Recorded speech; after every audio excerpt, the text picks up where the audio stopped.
The Bucks played a lot better here offensively, but they still can't stop Indiana. The Pacers defeat the Bucks, protect home court, take the 2-0 series lead by winning 123 to 115. And coming off last game, it was just a Giannis show for the Bucks. They couldn't get anyone else going. So what did they do? Once Damian Lillard was available to play, they put him in just to open up the floor for the rest of the team. And to a certain extent, it did work for the Milwaukee Bucks. Giannis still had a massive game, 34, I think 18, 14 for 20 from the field. Bobby Portis had a massive game, 28 points, hit a lot of clutch threes.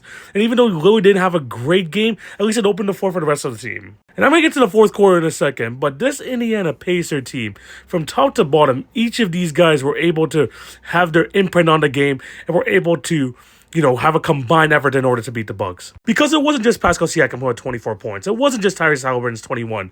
The rest of the starters had at least 15 points and didn't get that 14 points off the bench from Bennedict Mathurin. Absolutely huge from the Pacers, especially when you don't have much going for the Bucks besides Giannis and Bobby Portis. And it wasn't just contributing for the Pacers, it was contributing at the right moments. Andrew Nembhard hit like a turnaround jumper to absolutely seal this game. He had 17 points in this one.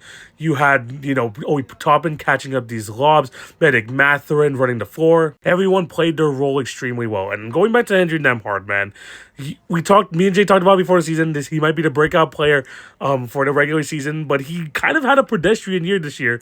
But somehow, some way, we looked at last year's playoffs, and now he's kind of doing it again. 2 17-point games here.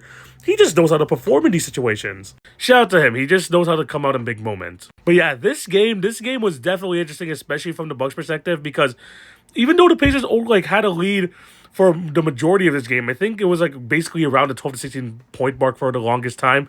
It felt like the Bucks were kind of still in it, but the Pacers were holding on and always responding at the right time. Except for that fourth quarter, that's where it got scary, because after Lillard hit that three to cap off a 13-0 run, it went down to a 2-point lead. But this is what I'm talking about. Everyone coming up at the right time. Pascal Siakam hits a three right out of the timeout, and it keeps the Pacers lead to 5, and it was able to get him that separation needed in order to close out the game. So yeah, great performance from the Pacers, especially, like I said, when you know that they're able to get good stops on the defensive end. This is where they differ from last year. They're a top 10 defense now. So this feels like even a more difficult Indiana Pacers team to kind of figure out, especially now that they know how to play both sides of the ball.